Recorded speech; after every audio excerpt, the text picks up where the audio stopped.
All right. Looks like we are live. I'm loving this new intro. Gives me a little bit of buffer so that I know when I go live, I can see the preview in the little streaming console. So it gives me a little bit of reassurance. It's always a little scary jumping on and not having anything happen. But YouTube is the platform that we've chosen, so it is what it is. Doing pretty good today. You know, it's been a long couple of weeks. I hope everybody had a great New Year, great Christmas if you celebrate, Hanukkah, Kwanzaa, whatever your flavor. Hope that you've spent some time with family and loved ones. I know we spent some time with my in-laws, which was great. We were able to hang out with our pets and took a little time off. This was my first day back at actual work. Today was my first day back at actual work, which very, very privileged to have a company that gave me an extra day off. So not only did we have Monday, but we had Tuesday off, which was really nice. But tell you what, just getting back into that mindset of doing work after 2 weeks of not doing work definitely hits you a little harder than I think I was ready for. But I'm not complaining. Very happy to be working where I am. Looking forward to doing Gear Talk. It's been a couple of weeks, so let's get started. Hey everyone, welcome to episode 108 of Gear Talk. Gear Talk is the show that I do every other week, where we talk about the geekier side of rollerblading. If you know the difference between the Bauer Civility and the Bauer, what was the other one? Sanctity? Then you're come to the right place. Those were old Bauer skates when Bauer was really heavy into skating and they jumped into aggressive and they wanted to give it a go. You know, one old hockey company thinking that they could do something, like the kids were doing and jumping on the rails and trying to create some sort of a buzz around an aggressive skate. Didn't work out so well, but those were the crazy late 90s when people had all the money and skating was huge. Maybe we'll get back to that point again. Somehow I doubt it, but I don't mind not having a huge amount of influx of cash from big brands. I love the community that we have now. So gives me an opportunity to do these Gear Talks and not worry that I'm going to piss off a sponsor or something like that. I can speak my mind.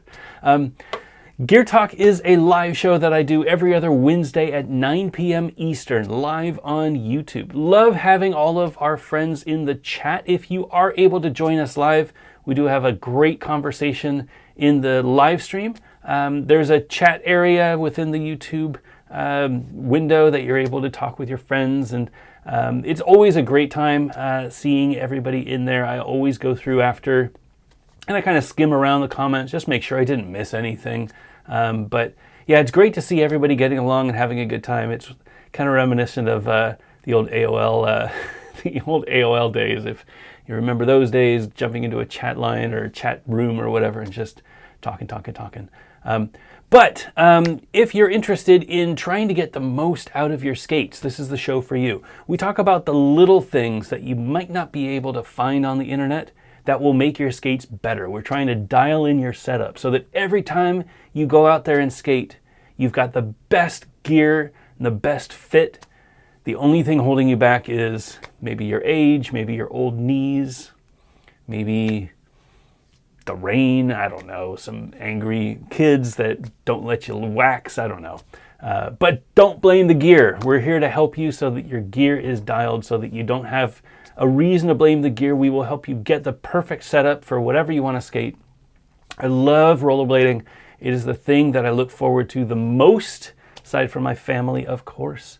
It is a great freedom. It is a great relaxation for your mental and physical state. It lets you get out and explore your neighborhood. It's really just this futuristic feeling, having wheels on your feet, flying around. It's really, really fun. So we want to make sure that you're able to go out there and do that. We will help you get your skates dialed so that they are as good as they could possibly be for the way that you like to skate. If this sounds great for you, tune in every other Wednesday, 9 p.m. Make sure that you subscribe so that you know when we're going live. If you can't make it 9 p.m. Eastern, I totally understand, especially if you're in Europe or Australia. It's a little difficult with the time change or the time zones. Feel free to leave a comment in the YouTube video. I read all of my comments. I make sure that I go in there every morning and I check all of my comments to make sure that there is nothing I'm missing. If you do have a question, that's a great place to ask it. If you are able to join us live, we love answering your questions live on the live stream. So make sure that you tag Back to Blading. Just put the @ sign with Back to Blading so that I see it. It shows up in a nice orange highlight and I'm able to see it. Sometimes text flies a little quick and it's hard to read, but if it shows up in orange, it's easier for me to pick out. And I would love to answer your question. Anything you've got going on with gear, I'm not super great with the breaking down skating tricks or things like that. It's a little difficult to do in words, but I can do a video about it. But if you've got questions about gear, if you had, skate recommendations that you need, wheel recommendations, or if you've got that weird question that you've never been able to get the answer to, I've got a bunch of skates here on the wall. Happy to take them down and show you what the difference is between a Fatty Pro and a 250cc, or a Nemesis, or a Front Street. Any of the weird stuff that you haven't been able to ask questions about, I hope to find your answer. Make sure that you tag Back to Blading in the chat. Love to answer your question. And if you're watching this in the future, just leave a comment in the video, and I'm more than happy to chat with you. Before we get started, I always like to thank my friends over at the helmetinitiative.org for helping us with our helmet giveaway. We've been really busy with helmet giveaways lately. It's been a really great month. I'm a big proponent of wearing your helmet when you skate. I think it's super important that you take out a little bit of insurance whenever you go and skate and you put your helmet on. You know, helmets are the best thing that you can do to keep yourself from ending up in the hospital. And I don't want anybody to go in the hospital. We're trying to help you skate. We're trying to keep you out of the hospital. So put on that helmet whenever you go out and skate. Helmets usually around about $50. Anything less, it's kind of questionable whether they're going to do the job. Like, why wear a cheap helmet at all if you're just gonna fall down and it's not gonna do much good, you know? Get yourself a good helmet, and they're about $50. We usually recommend the 888 Sweat Savers, certified Sweat Savers. They're a really good balance between lightness and comfort and price.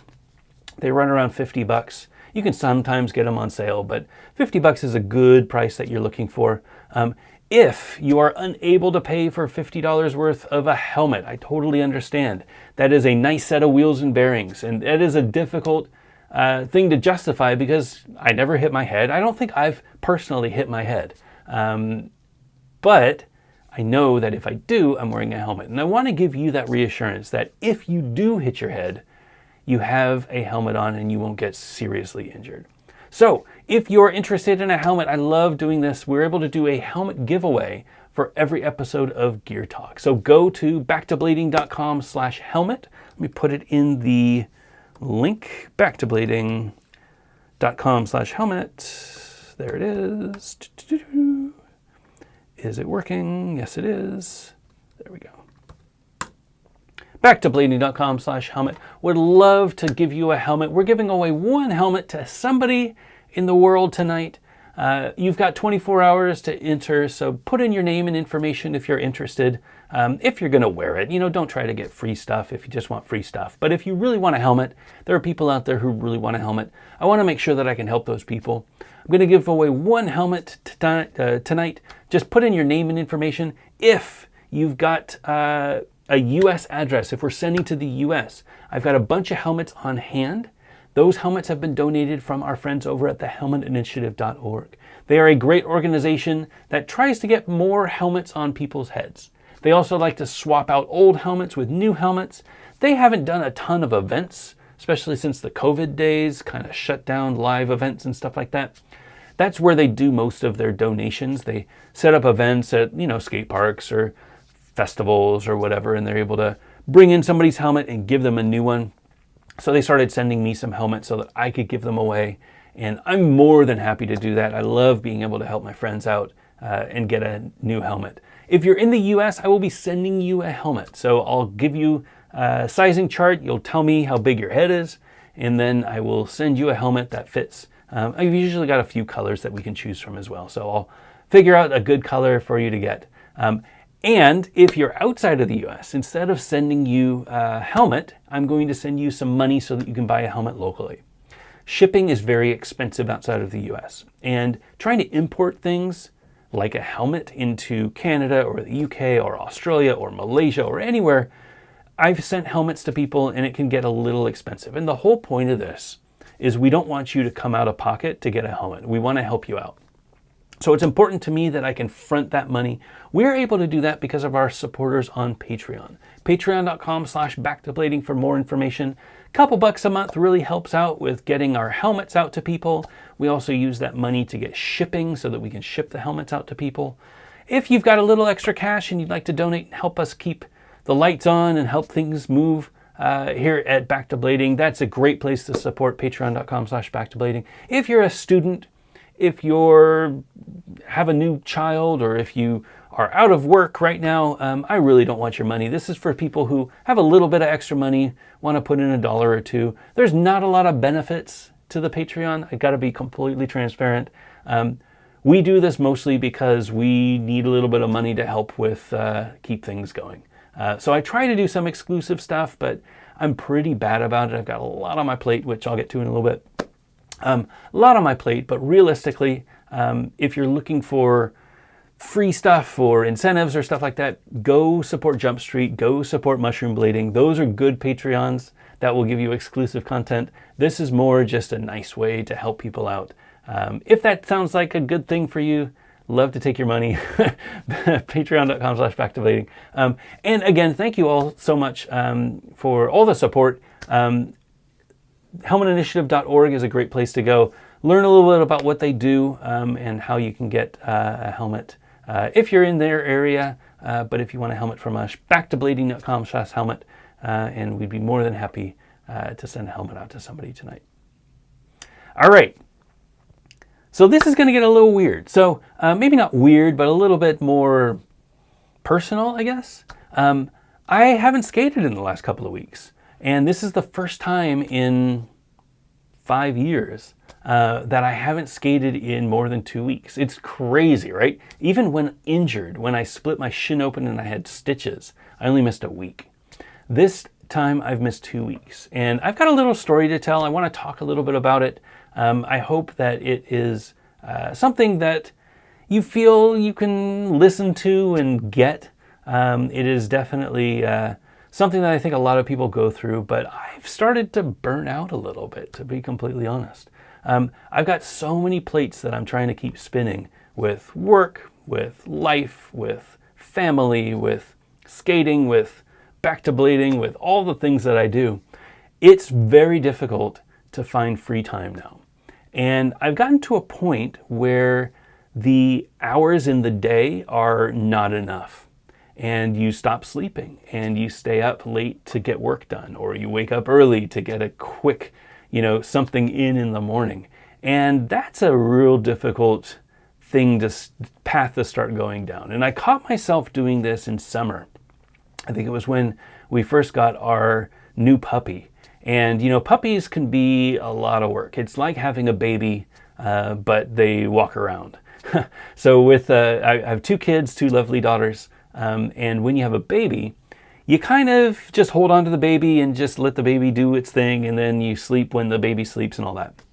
With a puppy, that thing needs to run around, you need to take care of it, you need to walk it and all that stuff. It's a lot of work. And I found myself not sleeping during the summer. There were times when I would get maybe 3 or 4 hours of sleep, and that was not enough. I'm used to getting a good 8 hours of sleep. And it starts to really impact you. So we figured things out that I could make it work so that the puppy wasn't a problem, and I was able to get back onto my schedule and all that. But the last couple of weeks I've done a lot of thinking, and I'm trying to figure out, how do I go about, we've got this skate coming out that I'm super excited about.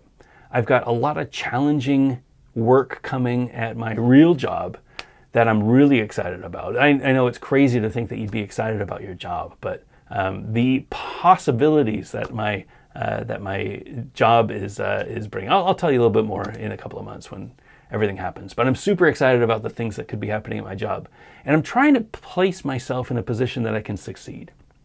And unfortunately, that means that there's less hours in the day. And I've always kind of burned the candle at both ends, you know? One of the things that people always ask is, I don't know how you do it. Like, how do you do it? How do you keep up with all of the things that you're doing? And sometimes I don't. And that's completely, you know, I got to be honest. So I email people and I say, hey, I can't get it today. I'm going to have to get it tomorrow, things like that. And I don't like letting people down. I like to follow through with my promises. And when I deliver things, I want to make sure that I deliver on time, things like that. So the last couple of weeks, I've been doing a lot of thinking, trying to think about the future of Back to Blading, the future of Fitty Fitty and Chroma and Compass and Balance Distribution and the Skate Company and all that stuff. And trying to see where I can make the most impact with the amount of time that I have and not burn out. So to take a step back, I love podcasts. I've been listening to podcasts for, 15 years or so, since podcasting was a thing. Since downloading it to my computer and transferring it over to an iPod and plugging my iPod into my car with a tape adapter. Like, if you know those things, you're probably my people. I've been listening to podcasts since those days, a long, long time. And one of the podcasts I love listening to is called Cortex. It's about productivity and how to get things done. It's about, YouTubers talking and podcasters talking about how they optimize their days and how they get things completed, even though, time is still this finite resource, right? And one of the things that they talk about for the New Year's is, how bad the New Year's resolution model is, how a resolution kind of sets you up for failure, especially if, your resolution is, I'm going to lose 20 pounds, or I'm going to run a mile or run a marathon or something like that. There's a goal, and that's a really difficult goal to hit. Instead, they encourage people to have a yearly theme. So a theme can be any decision that you make throughout the year. That decision should be made with that theme in mind. So last year, my theme was community. And I wanted to do more for my community. And that was for Back to Blading. So I started to do more tutorials. That was why I did how-to videos and things like that. I did a lot of open houses. I think we had 4 open houses, which were great opportunities to bring the local community in and be able to share skating and share all the warehouse and everything that I'm doing here with people who, who skate, who are in the area, who need a place to call home, right? So I want to make that home my warehouse. If you want to come by and visit, then I want to be open for you. And I really loved that, the whole sense of community. Whenever I saw that there was a community event, I tried to go out to it. I went up to the compound a few times. I went to events. It was a really great theme for me.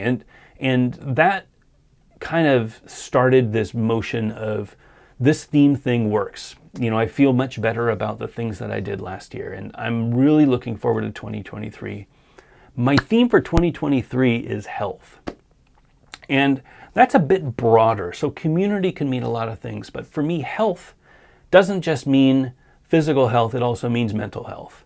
And for physical health, I'm in pretty good shape. I did put on a little bit of weight last year. So I'm going to try to eat better. I'm going to try to work out more. My goal is to work out 3 times a week. My goal is to skate at least once a week. And my goal is to sleep more and drink a lot of water. I'm going to try to get at least 7 hours of sleep every night. I'm going to try to drink my big water bottle, my 32 ounce, I think it's 32, maybe 24 ounce bottle of water, so that I can stay as physically healthy as possible. But there's also the mental health side of things. And that is where I'm going to be making some changes. And I want to share that with you because, I love you all out there and I get great feedback from you. I think I can be vulnerable with you about things that I've failed on and things that I know that I've made mistakes with, and I want to make better choices in the future. The first thing is I got into a pattern where I was making YouTube videos for someone else. And that didn't feel right. And what I mean by that is I got into that habit, that thing that YouTubers get into where they make videos for YouTube. You know, they're feeding the YouTube monster. And I loved seeing my views go up. I loved seeing my AdSense go up. You know, there was a time I was making $300 a month from YouTube. And that's like, great, love that. But is it worth it? The amount of time that I put in editing videos, going out there, skating, even if I don't want to skate, trying to find something that I can do, trying to find a new setup that I can test or something. Not every time I go out and skate is because I want to go out and skate. A lot of times I go out and skate and I force myself to skate so that I can produce a video, so that I can have a video every week. And that's always been my thing, that I go out and skate every week and I always have a video every week. And I'm going to stop doing that. I think it's really important to me that I continue skating, and I will continue skating every week, but I'm not going to publish a video unless I have a reason to publish a video. You know, you all have seen me do a backfire at Marsh Creek at least 1,000 times, and I don't need another video of me skating Marsh Creek doing the same tricks with the same thumbnail on a slightly different angle with a slightly different colored black t-shirt, right? I don't want that channel. You know, I love that I have this vlog style video that I can work with. And I do that every week, and I love that content. I love the feedback that I get and the comments that I get. But it's not as much fun as it used to be. And I want skating to be fun. So I'm probably going to start going out and just skating things that I really enjoy doing. And I'll probably post a few clips. Maybe I'll do some shorts on YouTube. Maybe I'll just post to Instagram. Maybe I won't post at all. You know, I can't remember the last time that I went skating and I didn't have a camera with me. And that's not the skater that I want to be. You know, I love being able to watch the footage of myself skating. It really helps with, for me personally, it helps with improvement. You know, seeing how well I can skate here versus here versus here versus here, you know. And if I'm working on a new trick, it's great to have that, well, what am I doing wrong with this, you know, backfire, right? Or with this kind grind? Oh, I got to open my hips. I can see that I'm not opening my hips enough. I'm not looking the right way. That's a great reason to have a video. But I don't necessarily need to post a video about it. You know, I don't need to post that to YouTube. And I think that that will help me a lot. You know, I spend a lot of time editing videos, and, you know, it's what I do every Saturday night. And I would much rather spend that time just hanging out with my wife and my dogs. And I think that would be a lot healthier. You know, it's a 2-hour edit, I think, that I do for every 15-minute video, 10-minute video. Not to say that I won't do those, but I want to make sure that when I publish something, it means something. I don't want to just have something out every weekend because that's what I do. So that is a change that you will see. You've started seeing it already. Gear Talk isn't going to be impacted. I'm going to continue doing Gear Talk because I really love this medium. I love being able to chat with y'all. I love talking about stuff, even if I don't have something to share. I love that I have a platform to just talk about the geeky stuff. And this is what I'm really passionate about. This is what got me excited to bring back 50/50, to start bringing frames back together. Like, I wanted to find what the core system could be. You know, back in the days we had the core system, but it wasn't what I dreamed it to be. And now, you know, with the extruded aluminum, with the core frame market, with the open source core developer kit, like that is what I wanted. And those are the things that I want to do. And the skate that we're working on, it's been amazing to see how far we've come with the designs from last month to this month. It is I mean, I can't wait to show you guys. But it's been a lot of work, and I'm learning so much. And I feel like all of this stuff that I've learned from reviewing all of these skates, everything that I've learned is being put into this skate. All of the little subtle things, making the lines look right, making the customization good so that we can sell a black skate in one season and another season, and they'll be completely different. But they'll still be a black skate because everybody loves a black skate. It's going to be really fun. I can't wait to share it with y'all. But those are the sort of things that I want to spend my time with. And I don't want to spend my time editing a video of me skating marsh again. I don't think that I don't think that does anything for anyone. I kind of caught myself in the warehouse doing that and trying to force a video, and it's like, I just want to skate. So I am going to do Gear Talk. I'll probably do live streams still. I do enjoy the live streams, especially if I've got friends over to skate. But expect less videos on the YouTube channel. I think that's a pretty fair, pretty accurate estimation. Another thing that I spend a lot of time with is the podcast. We just dropped the latest episode, the 2022 year in review. Ben and I had Matt Lyon on, Hood Panda, and I thought it was a really great episode. It was 2.5 hours, 3 hours of us talking, so it was a really, really long episode, and that took a ton of time to edit, like almost a day to edit. I spend so much time editing the podcast, and I love the podcast, but I also feel like the podcast has kind of run its course. The reason why we started the podcast initially was I wanted to learn more about where skating was and what was going on with skating and ask stupid questions so that I could get answers. And Ben was a great co-host for that. He had the information that I needed, and we have a really great camaraderie, and we're able to talk and make jokes and talk about the products and skaters and things like that. And I really love our back and forth and the way that we talk. But it's gotten to a point where I know all of his stories and he knows all of my stories. And there's not a ton going on in the industry on a weekly, bi-weekly basis. Things have kind of slowed down a little bit. And I feel like, again, we're going to start forcing an episode of the podcast. So we're going to put the podcast on a hiatus for a little bit as well. And that's not to say that we'll never do another podcast. I love doing the live podcasts like we did with Clark a couple months ago.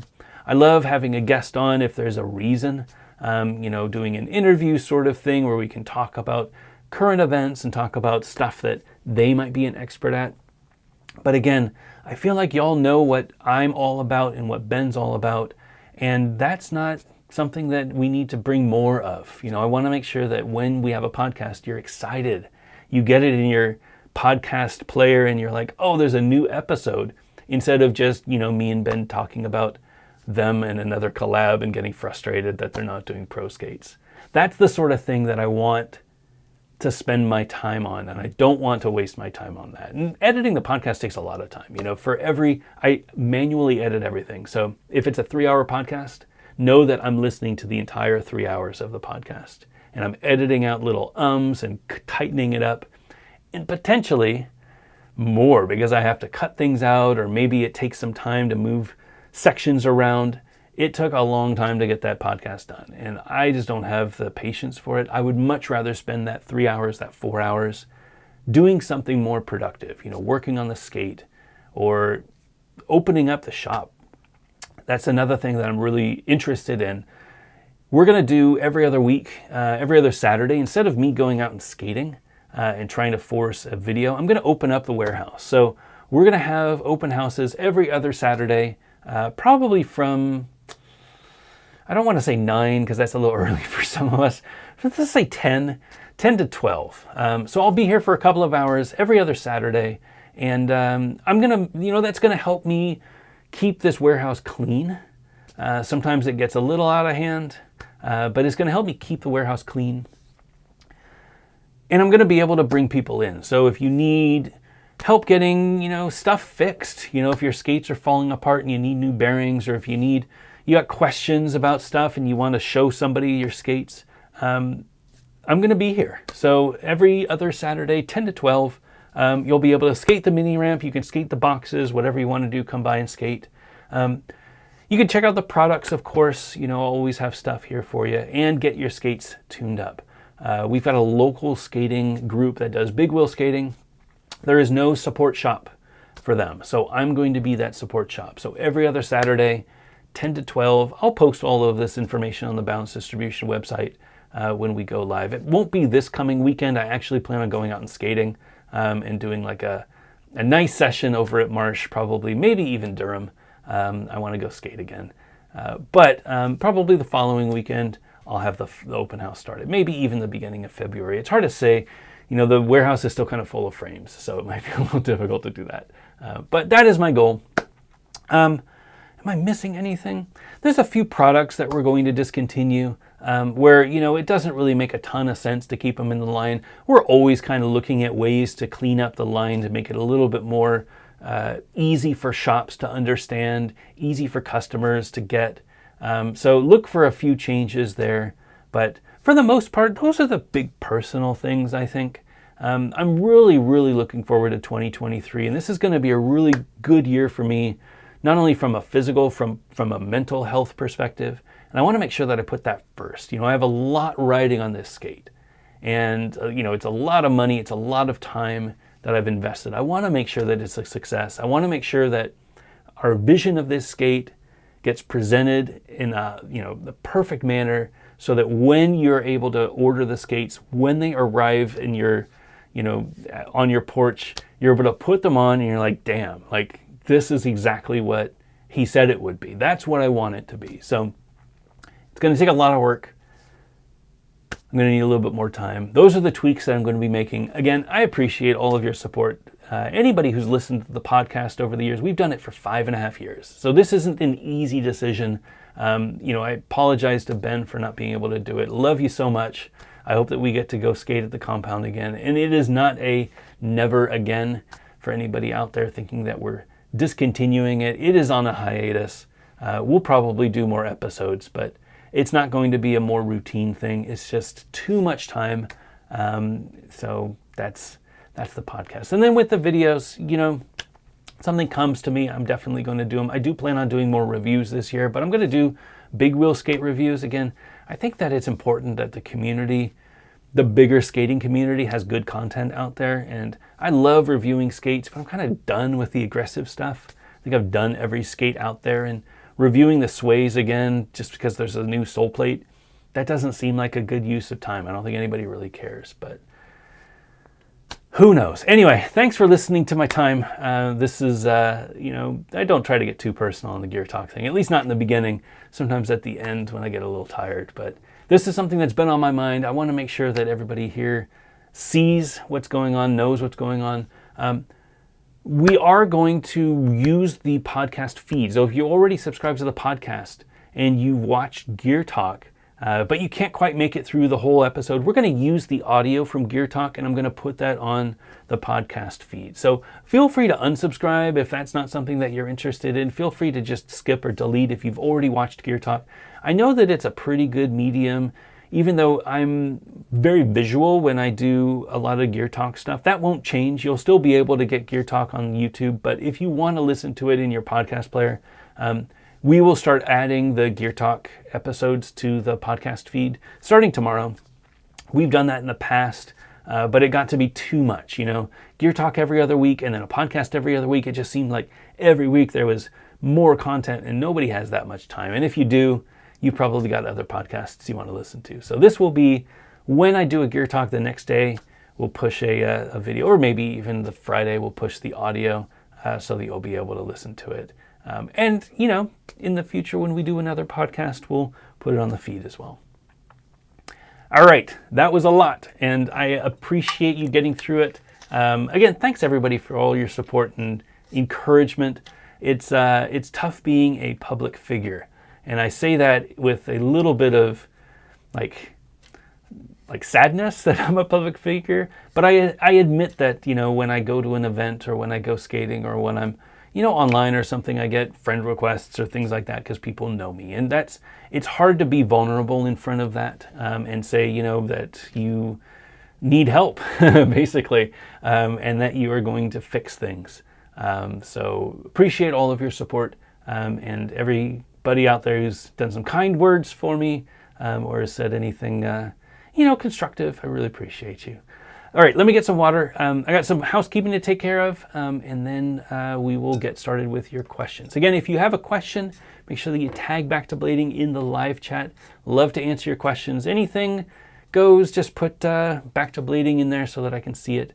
I'm going to get some water and then talk about some stuff that we just brought in so that you can see some of the stuff I've been working on.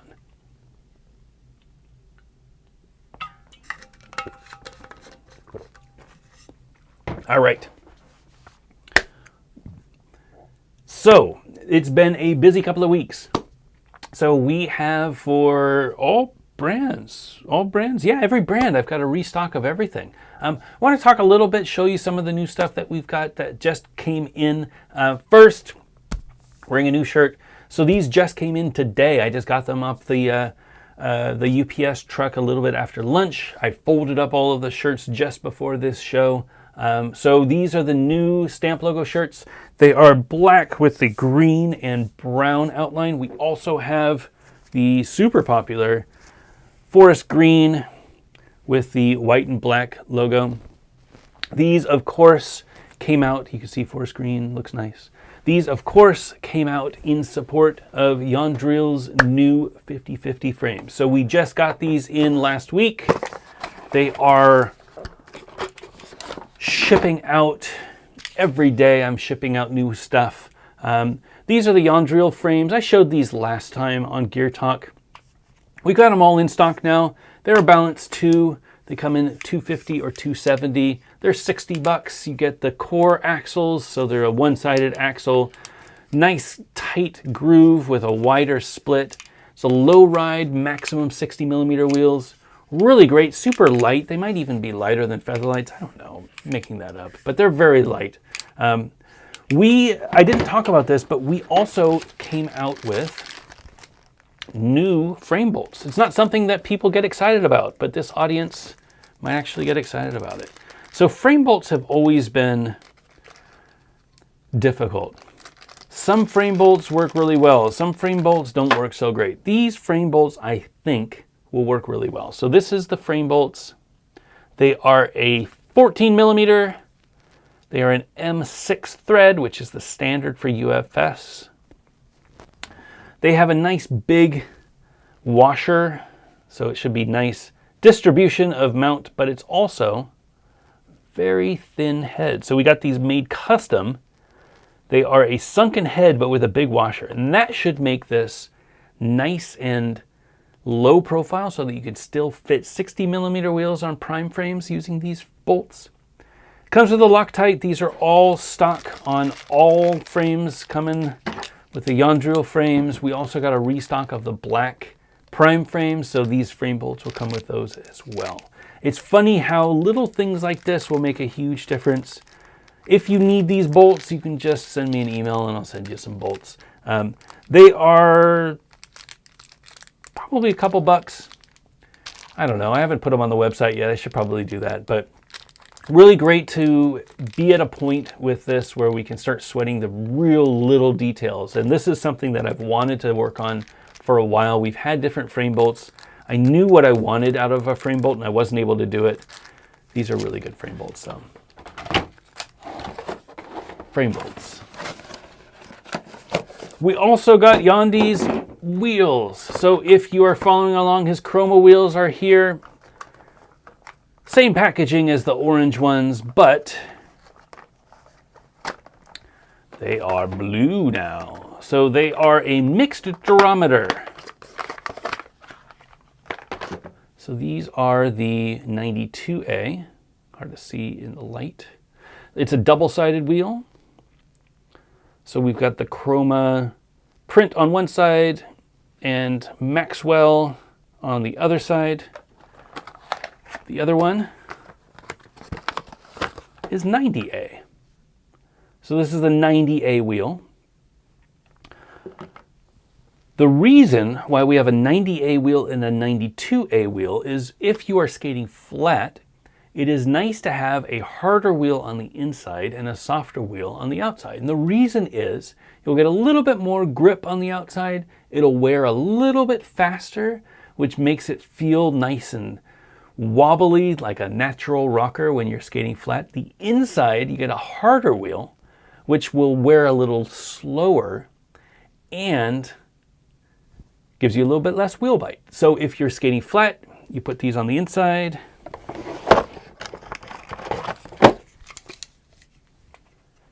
The dark blue on the inside, the light blue on the outside, and that's how you skate.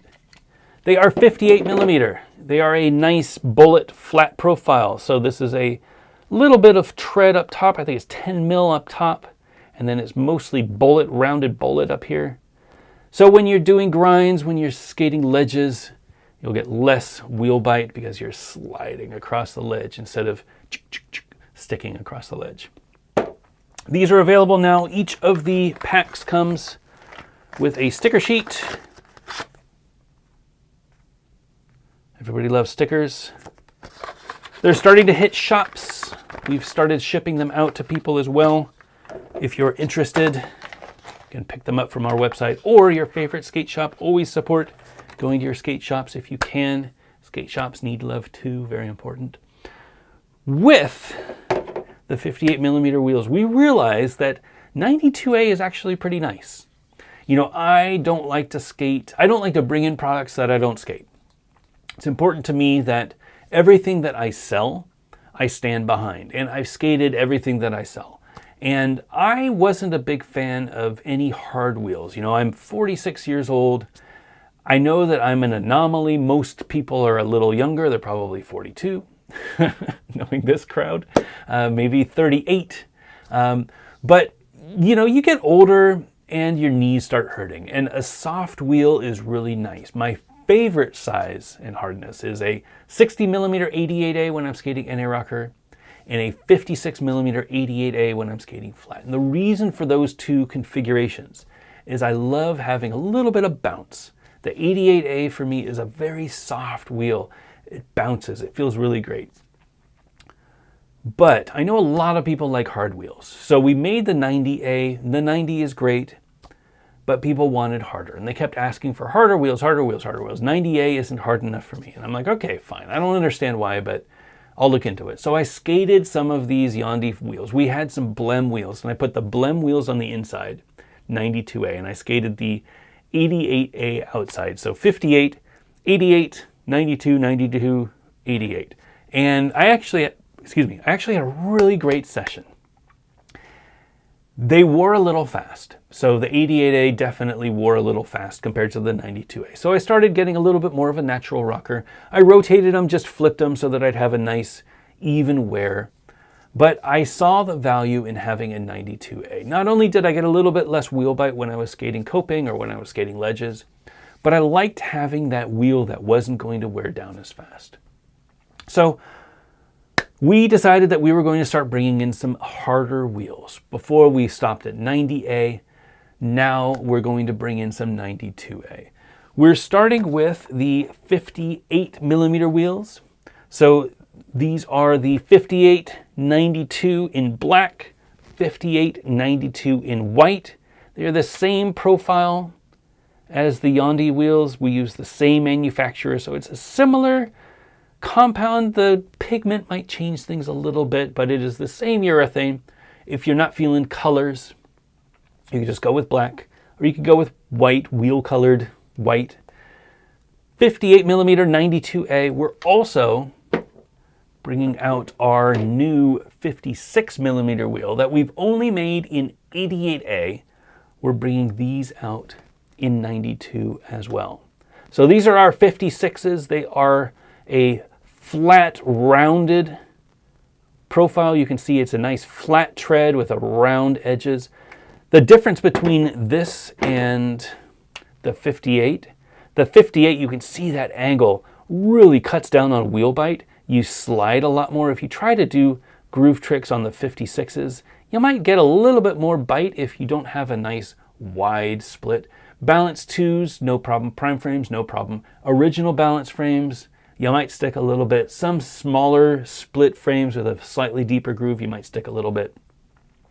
But 56 millimeter is my preferred size for flat. I've loved skating the 56 88s, and I know that a lot of people wanted to skate our 56s, but they all said, oh, the 88A is too soft for me. Well, here's a 92A. So these are 5692 in black, 5692 in white. These are all available now. So shops will be getting them next week. We started shipping out this week. We have them available on the Fitty Fitty Frames website. You can pick them up today, and we will ship out tomorrow and Friday or whenever we're back in the office. Packs of 4, you can mix them and match them. We don't have a 90A in the 56 yet. We're working on that. So we'll have the 88, 90, and 92. I think that's where our 3 durometers are going to land. We do have that in the black. So you can go black 90A on the outside, black 92A on the inside, or you can go full 92A if you want something a little bit harder across the entire frame. Really great though. I'm going to be skating these this weekend. I'm going to skate probably, I don't know which ones I'm going to skate, maybe the black. I'm going to skate the Yandi frames, so I might skate with black, and then yeah, the 90s on the outside, 92s on the inside. I think that would be a really nice setup with black wheels. We will see, but if you're interested, really no excuse now. The wheels are harder. The 56 profile is great. 56 millimeter wheels, I didn't realize how fun they can be. You know, there's a lot more stability with a 56. That flat profile that you get, really nice for landing spins, for stability when you're carving around bowls, things like that, toe rolls, things like that. I can actually do them with these wheels. The hardness for me, the 92 is a little hard, but mixed with a 5688 is probably going to be a really nice ride. Or you could just go straight 92 if your knees are younger than mine and go out there and just have a really good time. What else? We got so much good stuff. So we got a few restocks. For Compass, we finally got a restock of our big wheels. So our 100s and our 110s are back in stock. We haven't had these since spring, if you can believe it. They were so expensive to make. And we finally were able to bring them in. 100 millimeter wheels, 110 millimeter wheels. Maybe this crew likes it. This is probably more of an aggressive skating group, but if you're doing wizard skating, these are a really great wheel. They're 100 millimeter 85A, 110 millimeter 85A. Great for distance skating if you're skating the trails, if you're skating around town. You got a 110 3x110. This is a really great wheel for that. And then the 100s, really good for wizarding. I don't really like them as 3x100. I think that's, if you go 3, you should go bigger wheels, but definitely if you're skating Wizards, 4x100 is a really good wheel. Speaking of flatland tricks, we got the new mushroom blading wheels in as well. So these are the new 72 millimeter Faces wheels. They are a nice rounded profile, the same trademarked, patented olive green that the mushroom blading wheels all come in. They are a very nice rounded profile. A lot of core, minimal urethane, which means that they're going to be super fast. They are an 87A. They pair really nicely with the 60 millimeter wheels. There we go, 60 millimeter toes. We just got these back in stock as well. They are a rounded profile, very similar profile to the 72. So if you're skating a classic wish frame, great setup for that. 60s on the inside, 72s on the outside, 87A, a little bit more grip, a little bit of bounce, and then 90A on the inside. Really happy to have these back in stock. If you have ordered them, they should have shipped already. Shops, again, are getting them this week, maybe next week. Depends on when UPS can deliver. But we've been shipping out all week, so they should be getting them soon. Trying to keep things in stock for you. It has been difficult. We have so many items now. And thankfully, things are selling pretty well. But we do make small orders. So when we sell out, it takes, 90 days or so for us to bring things back. We try to predict it, but sometimes we run out. So glad to have almost everything back in stock. I think we're missing 76s now, 7685s. I think we're missing those. And I do want to bring in the 58s in white, 5890s in white. That is something that I haven't done yet. But we're looking really good for filling out the line and having everything in stock.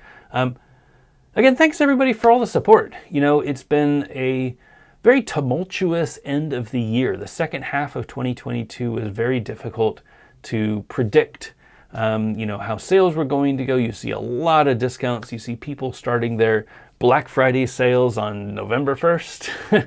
That's never a good sign. You see people still having New Year's sales. Those are all never good signs. But I feel really confident about the future of the industry. The key for this year, if anybody's listening out there who runs a company or runs a business, we got to stay minimal. We got to support our shops. We got to keep people engaged in skating. We got to keep people alive. It's not going to help if you just sell everything direct and you kill shops in the process. We need to make sure that shops can continue to stay in business, because shops are the bloodline out there. They're the ones who can expand our market. You can't do all of the marketing yourself. You've got to get local shops. I wish we had more local shops, but it's super important to me that we support our shops. If you have a local shop that you love, I always recommend you go in there and you do everything that you can to keep them afloat. If that means buying t-shirts, if that means getting your wheels, getting bearings, stuff like that, there are a lot of sales out there. Things don't expire. You know, you might want to get the new trendy frames or, you know, whatever, but bearings, wheels, if you see a good deal on wheels and you like the wheels, just get wheels, stock up. You know you're going to wear through wheels. You know you're going to wear through bearings. Like, those are two things that I can always recommend you get. The technology doesn't change that quickly. You know, the colors might change, the graphics might change, but it's still a great product. And if you can get them on sale and you can help a shop out, this is a good time to buy. All right, everything on balancedisc.com if you're interested, or go to your local shop and ask for when they're going to get the stuff in. All of our shops are getting shipments. Not every shop is picking up everything. So ask your shop if you have something specific that you want. I would love to make more sales out to shops so that shops can get a cut of all of our sales as well. But sometimes it doesn't happen, but it's customers and skaters like you that can help muscle it a little bit. All right. Let's talk a little bit about the questions. So if you have a question for me, love to answer your questions. Make sure that you tag Back to Blading. If you're watching this in the future, just leave a comment in the YouTube. I would love to answer your question. Sorry you couldn't make it for the live stream. We do this every other Wednesday at 9 p.m. Eastern. I know that it's a difficult time for some of us, but if you're watching this and you like what you see, leave a comment. Love to answer your question. And make sure that you subscribe so that you get a little notification when we go live. That way you'll know that you can tune in, even if it's just something in the corner as you make dinner, or as you do your homework, or as you do something else. It's a good place to ask your questions. All right, so I'm going to scroll all the way up. I'm going to see if there are any questions. I didn't go all the way up, but I was able to get pretty far up. I lost a few of the chats. So if you asked a question in the beginning of the show, I might not have it. First question that I see is from Travis Elaw. Travis, we all need about 6 to 8 hours to keep mental capacity right. Get rest. Life will be here. Yes. So I do usually get about an 8-hour sleep. I don't sleep too much, but I'm definitely on that high level. I get myself in 8 hours of sleep most nights. When I don't, it is the first thing that really impacts me. You know, I can not eat right, I can drink too much, you know, I can get hungover, I can get a cold, whatever, and I can still get on with my day. But if I don't sleep enough, that is the thing that really kills me. I actually bought a cot and a sleeping mat here for the warehouse. So in case I have one of those crazy nights where I'm up all night with a dog or something like that, when I come to the office between meetings, I can set up my cot and I can sleep for 20 minutes and take naps. It sucks, but that was the life that I was in. So hopefully I'm able to address that. Appreciate the concern. And yeah, 6 to 8 is super, it's my goal, you know, so I always try to get 8 at a minimum, 6 to 7.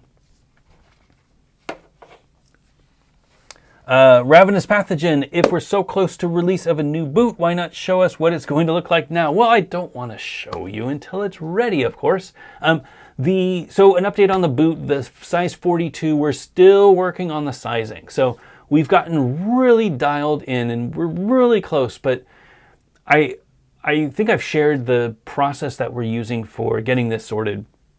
We are 3D printing the boot, and we're making tweaks based on how it fits. So we're using the same liner, the same shock absorber, and then we're making small tweaks to the shell to make sure that it fits that liner perfectly. And your foot in that liner perfectly. And we've done all of the things. The last little pressure point that we're dealing with is this little area up here. And it's really bad on the Power Slide Next. So this is a skate that notoriously is a difficult, right, this area hurts on a lot of people. We're trying to make sure that that doesn't happen. So instead of investing in the mold and bringing out a skate, I want to make sure that we do everything that we can so that the skate fits great for most people out of the box before we have to make any modifications to the mold. It takes some time. It takes weeks for every iteration. You know, we have to send our feedback. They have to tweak the master files. They have to send them back. I have to do a print. I have to send it out to the team to try it on, and then our trusted testers to try it on to make sure that the tweaks that we've made make it better. And unfortunately, one of the tweaks that we made a couple weeks ago made it worse. So that is where we had a little bit of a delay, but I'm really confident we're on version 4 now. So version 4 of the boot is on its way, including the first version of the sole plate. So we started working on the sole plate. As soon as we get that dialed in, we will open the mold for the size 42. And then we will work on the 40 and the 44 and the 46. I feel like the other sizes are going to go pretty quickly because we've already figured out the aesthetics, how it looks, and kind of the vibe and where the pressure points can be. Now it's just adjusting the length and the width a little bit. But once we get to that point, we'll open up the other molds. And with any luck, you know, we're looking at probably end of February for the first samples, maybe beginning of March. I was hoping that we would have it in time for bitter cold, but it's pretty unrealistic that we'll have them in time for bitter cold. And I don't want to show a skate that's not ready for you to see. You know, I want you to see the skates when we're confident that we're going to ship them. You know, there's nothing worse than showing a skate, showing a product or whatever, and then a year later it finally coming out, right? What's the point of that? So we're going to get into production before I show anybody what it looks like. There will be a few people that I trust that I can share, but we're going to be in production before anything. And the goal is that we'll do something in April. But fingers crossed, you know, this is my first skate. There's a lot of moving parts and a lot of things that need to be designed. So hopefully everything goes smoothly, but it's really hard to predict. Most important thing is I want to do it right. You know, I'm not in any rush to launch. I feel like coming out with a brand new boot, I only get one opportunity to do that for the first time. And I want to make sure that I do everything that I can so that it's a really good boot. But great question. I get that question probably 3 times a day. Means that the marketing is working, that the story that I'm telling is engaging, that people are excited about a new boot. I wish that I could just snap my fingers and have everything ready, but that's not how it works, especially with the way that different feet are. I'm learning a lot about how different feet can be. I don't know if you need to know that.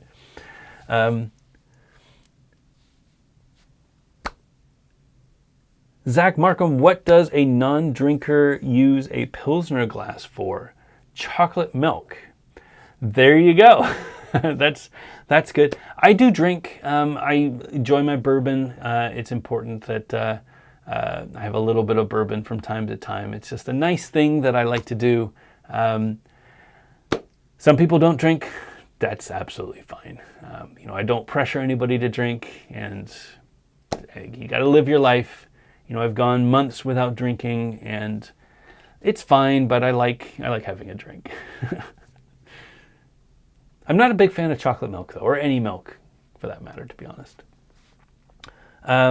Matt C., I did discover an issue with prime frame bolts on the Razor SL boots. They are too long and protrude into the boot, but the SL is an oddball. I just replaced them with 10mm M6 bolts. Yeah, the SL is crazy because if you look at the bottom of the SL, the T-nuts actually extrude past the UFS bolts.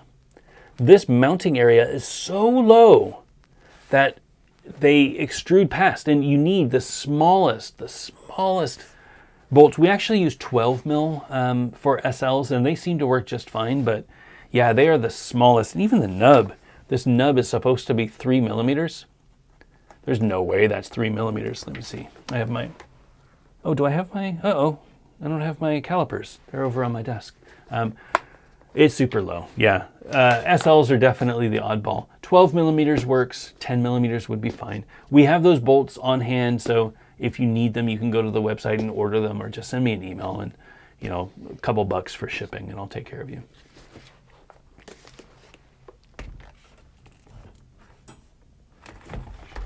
All right, Anuj, the new frame bolts, he said 14 mil, is that the only size? Are on the front and back bolts a few millimeters difference? Sometimes they are, sometimes they are not. So if you are skating a flat-soled boot, 14 millimeters is usually standard. In some cases, a raised heel boot will have a longer bolt in the back, and typically that's 20 mil in the back. We do have smaller 20 millimeter bolts, but I don't want to put all of the different bolts in the pack. That's what we used to do. It just seems wasteful. So we're just doing 4 14 millimeter bolts for now. That should fit, well, it'll fit our it'll fit our skates, and it'll fit, you know, most of the skates on the market. Anything with a flat sole, Carbons, the Frankie skates, even Sways, I think do 14s. Sways might need a 20 in the back. Rollerblades will fit 14s. Adapts are 20s on the front and back. That's just Adapt. Actually 22, I think. They need a special length. Seba, what else? The Carbons I already mentioned. The Gods. I think Rossies can even do that. Let me see. Yeah, even these, the Rossies 5ths, you can see they also fit 14. So some of them have the T-nuts that are way deep inside, but 14 is a fairly standard length. Of course, you know, we're not going to be able to make a bolt that fits every skate because every skate is a little different, but for most skates, 14 millimeters is the right length. And we do have extra bolts on hand if you need them that are smaller head, but they're not optimized. These are optimized for a flat boot. Great question, though, and good call out. Just Vince, what are your thoughts on the physics frames from the early 2000s? Love the physics frames idea. I never really skated them. I did have them on a couple of times, but I wasn't a very good skater back then, so I don't know that I could really tell the difference. Physics are how do I explain it? So I think that physics were ahead of their time. I think that physics now would be a lot more popular. Physics were 100 and something bucks back then, which I'm sure they didn't make a ton of profit on. If you were selling a suspension frame now with aluminum parts on the inside and you were charging 150 bucks or something like that, you would probably have no problem selling them because it is such a unique frame. I don't know what the CRS frames are, how much they cost, but I got to assume, you know, $100, $150 for a frame is not out of the question right now. I do think physics came at the wrong time. You know, the technology that they were using was really advanced. The pricing was too high for the market. And I remember, you know, we were selling frames at 50/50 for 50 bucks for a pair. So Ground Control and Kaiser were selling for 40 bucks for a pair. Able, you know, 50 bucks, 60 bucks or something like that. If you're over $100 for a set of frames, it's a lot of money. And I don't remember what physics cost, but you got to assume that they were a more expensive frame. Right now, though, I would love to skate them again. I do have a pair that are fairly good condition. I might try them. I don't know if the bushings will hold up. I don't know anybody that skates physics now, so I'm not sure that they hold up, and I don't want to break them and break myself, but I might try them. I don't know. That would be a fun video, I think. I do think suspension is a great idea, though. I think there's a way to do suspension. I don't have any thoughts on how to do it and plans to do suspension, but I love the idea of having a suspension frame, that's for sure. Chris Pauly, I need them Mushroom 60s if my order hasn't shipped. Your order hasn't shipped? We have not shipped any of the orders because I think, Chris, you had a shirt on your order. So we've shipped frames out, we've shipped wheels out, but if you had a combo pack, we just got the laces in today. They're at my house. I didn't bring them tonight, but we got the laces in today. The boxes should be here on Friday, and the limited custom shirts should be here next week. The ones with from from Yondi's coupling video. Those should be here next week. So I should start shipping everything tomorrow that had a t-shirt because I just finished folding them. So tomorrow or Friday they should go out. If you need, just you know how to get a hold of me. Just hit me an email or hit me up and send me your order number, and we'll figure out your shipping. We'll figure it out. You know me. Eddie, F-D, I just scrolled past you. Shoot, I'm sorry. There you are. Happy New Year, Law. Dying to know the name of the new boot. Tease me with the first letter so I could drive myself crazy figuring it out. I'll say that the first letter is still a mystery. I will tell you later. We're working really hard on this. It's going to be a big project. I'm super excited about it. There's a whole story around it, and even just saying the first letter, I feel, is going to say too much. So just wait. It'll be fun. Johan F, love the channel and your products. What do you eat for fuel to skate and run a business day in and day out? Do you also incorporate other sports? What do I eat? I eat pretty healthy, actually. Normal day to day. I get up at 6:30, take the dogs out, get my kids ready for school. I make myself coffee. I do pour over coffee. I limit myself to 1 tumbler because I have a heart condition that when I drink too much caffeine, I get an arterial fibrillation, which can be really bad. So I cut down the caffeine. I only take 1 tumbler of coffee. I think it's like 10 ounces that 10 ounces that I drink. And then I have oatmeal. I have oatmeal every morning with cranberries and walnuts and flax to keep things moving up and down. Usually I eat a lot of snacks, so I'll have some cheese and crackers at my desk here at the office when I'm doing regular work. I have carrots, I have hummus, I have things like that. Lunches, I cheat a little too much. That's actually another one of the things that's on my goals for this year. Is that I'm only allowed to eat fast food once a week. There will be times that I eat fast food more than once a week, but I'm planning on doing sandwiches. I'm planning on getting leftovers. Been going home. We have chickens, so we have plenty of eggs. So I go home and I make myself an omelet with some potatoes. I'm only 10 minutes from the house, so it's nice to go home, make my lunch, say hi to my wife and dogs and things like that. I don't play any other sports. I used to play hockey. Love hockey. I just wish I had time for hockey. Someday I might have time for hockey again, but no, I don't do anything else. I just play with my kids, hang out with my dogs, and skate. Those are my activities. Great questions, though. Martin Blackham, I am back to blading after 15 years. Welcome back.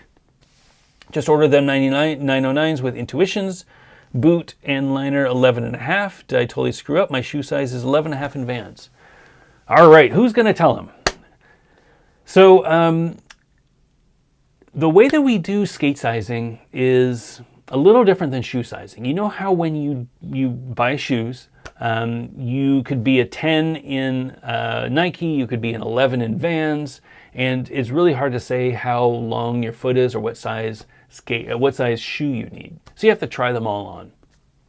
For skates, it's just as bad, but we do most of our sizing in centimeters. So there is a specification, a standard, I guess, called Mondo, which lists a centimeter measurement. So for example, my foot is 28.5 centimeters. And you look at, this is a bad example. If you look at these USD carbons, do they not have a tag? Oh, I wore out the tag on this one. What can I find that has an actual tag on it? These Montres? Yeah. So if you look at these sways, these are a size 10.5 sway, which is 28.5. You look at the liner on the inside, usually on the inside, you'll have a sizing chart. That sizing chart here says Mondo 27.5, 28.2, US medium 10 to 10.5, UK 9 to 9.5, EU 43, 44. So this is a dual fit liner. Those Intuitions are a single fit liner, which means they only fit one size. This is a dual fit liner. It has a neoprene toe in the front.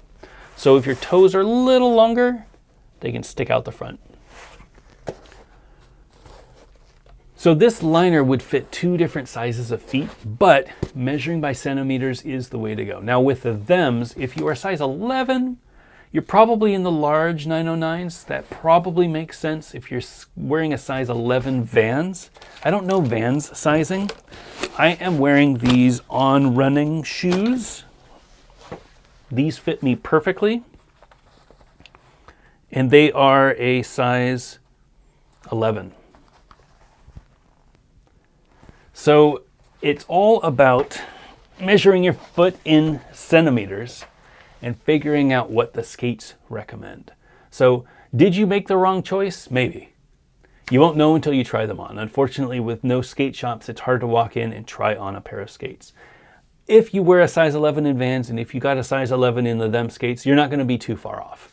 Those Intuition liners are really nice. I think the ones that come with the 909s have a firm toe instead of a neoprene toe, which means that at the tip, do I have my Intuitions here? Where would they be? Oh, they're way over there. Yeah, I can't reach them. Which means at the toe, instead of a neoprene, so your fingers, your toes can fit through the neoprene and wiggle, it is a solid shell. So you're not going to have any wiggle room up there. Your foot has to fit perfectly. The positive to that is you get a little bit of padding up in the toes. So if it's a neoprene toe and you stub your toe and you're at the top of the shell break, we didn't talk about shell breaks, but you're fine. Top of the shell break, you're going to stub your toes and it's going to really hurt. With a padded toe, a solid toe, you're going to get a little bit of padding up there. It won't be a problem. You can also heat mold it a little bit. So you put it in your oven. If you're in the US, you put your oven at 170, 180 or something like that. 15 minutes, it heats up the padding on the inside, makes it nice and pliable, a little squishy. You put that back in your skate. You put your foot in the liner. You tie it up like you're going to go skate. And you sit there for 15, 20 minutes. The padding then cools off, and as it cools, it hardens, and it will make a nice form around your foot. Long story short, I don't think you screwed up. I think you're going to be just fine. Come back after you get those skates. Let us know how they fit, and we'll see if we can dial them in a little bit for you. And welcome back. Glad to have you back at skating. It's an obsession, but it's an amazing community. So feel free to ask all the questions you like. Just Vince, what advice for opening a shop indoor park? Yeesh. Opening a park. I've never opened a park. I would assume that it is a money pit. A lot of insurance, a lot of angry kids that get dropped off from their parents and want to hang out all day. It sounds like a nightmare. I don't think you're going to make a lot of money with a skate park. I know that our local park was $10 for 2 hours, something like that. That doesn't sound like a really good return on investment. Having a shop connected to the park is the only way to make money, and that's where you see Modern making money. That's where you see, all the other skate parks that have a shop connected. That's the way that they are able to stay in business. Having a skate shop is like having a skate shop. You make relationships with the brands. Hire somebody who's an expert at each of the different sports that you want to bring in. So if you know rollerblading, you've got that covered, but hire somebody who knows scooters, hire somebody who knows, skateboards, whatever other disciplines you're going to encourage to skate at the skate park, and get somebody that knows what brands to bring in the right stuff, really curate your offering. Don't feel like you have to bring in everything, because there's always going to be mail order that can do everything cheaper. What you do as a shop is you provide customer experience. You have a place for people to come in. You have video premieres. You have parties. You have box sessions outside when it's hot. Free events, things like that. That's what the shop should do. And people want to support that because they want to support their community. They want a place that they can go hang out. And that's where you can differentiate. I think a skate shop / skate park would be amazing. It's a lot of money and a lot of work. You really got to do it because you love it. It's not because you're going to make money, because I don't think it's going to be profitable this time. Maybe with skateboarding, if you do heavy with skateboarding, but there's so many free parks now. I don't know. That would be tough. It would be a tough business, I think. Good luck, though. Let me know how it goes. Adama, hey, Law, was wondering if you would ever put a crashing wave on a wheel, just for us who miss the ocean. Thanks again for all you do. Take care of yourself. Hope you are well, too. I am doing great. I don't know if there's any reason not to. Chroma is art that our writers want. This season, Yandril has an 18th century mathematician on his wheel. I don't know that anybody predicted that.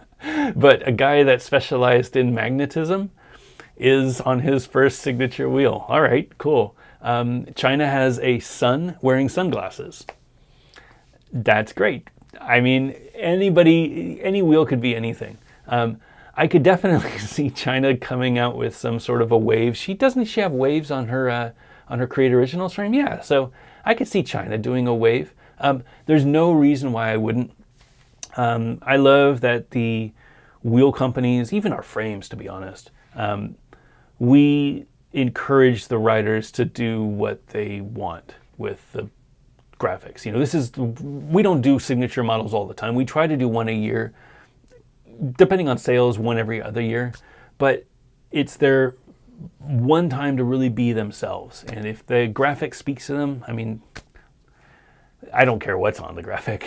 I've never vetoed a graphic. I've encouraged people in a different direction, but I've never vetoed a graphic. We work with a really great designer, Jeremy. He's incredible, and he'll make anything shine. So if the writer has an idea and it includes a wave, I don't see why we wouldn't do it. Great question.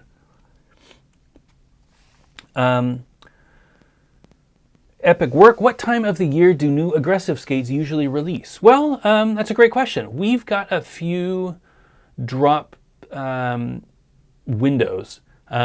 Typically, they'll want to do a release during one of the big events.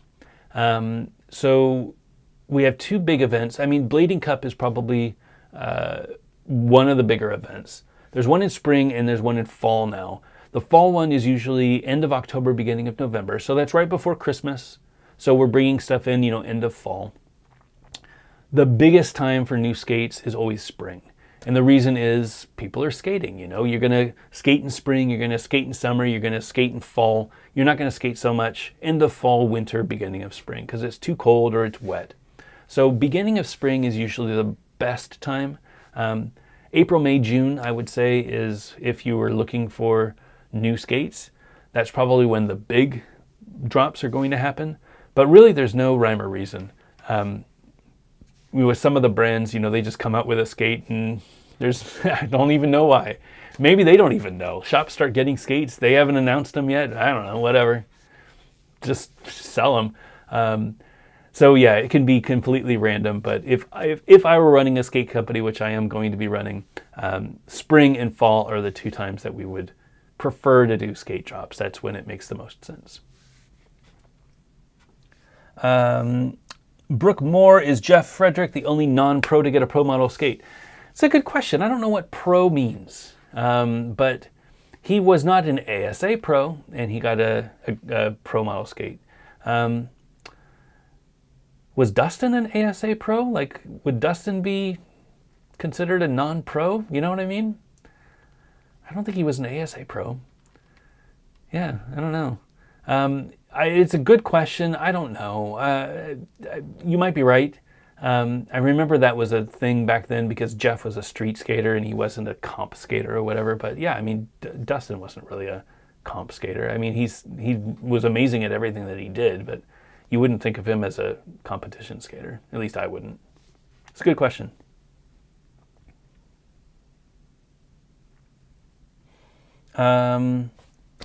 Austin, how do we buy bulk of those UFS bolts? Get in touch.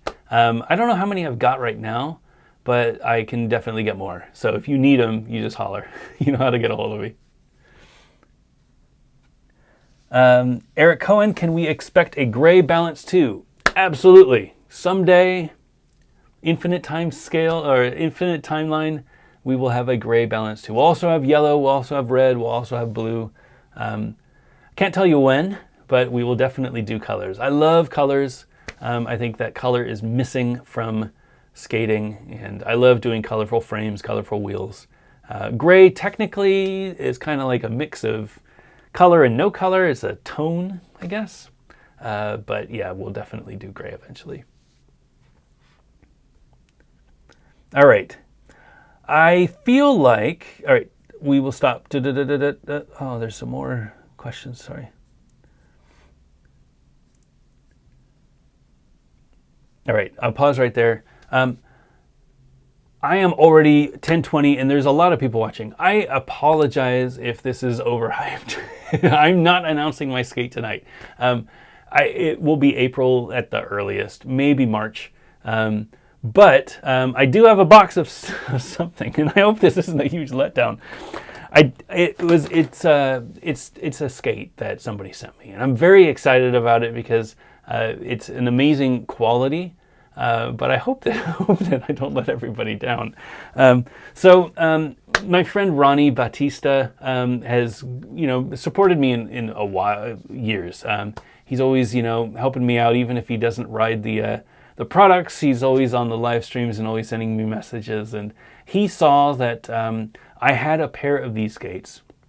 I talked about them, but they were in pretty bad shape. And he told me that he had found a pair of these skates in near mint condition. And I'm thrilled to have them because they are one of those old skates that a lot of people had, and I never skated them, but I had friends who skated them. They were super popular back in the days. So here we go. This is the box that I got. And Ronnie also sent a bunch of stuff in it, so we will go through the stuff. But here's the box. And here are the near mint condition Bauer Shifties. Look at this. So clean. So the ones that I had before, these are the ones that I have. Where'd they go? So these are the ones that I have. And they might look similar, but there's a big crack. Maybe not on this one. There's a big crack across the side. They're beautiful. And I was able to talk about them, and I really loved that I had them. They're a slightly different liner, too. It looks like a little green. I wonder if this is like a... Oh, maybe this one has the green in there, too. Hard to see. Yeah, it does have the green. So these are the ones that I was initially sent from another viewer. I forget who, and I apologize that I don't write everybody's names down, but these were great to talk about. These are great to display.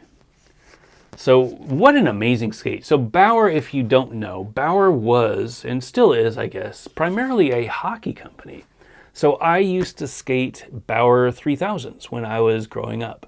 They were a standard hockey skate. So Bauer really focused on making super responsive hockey skates. They made great hockey skates.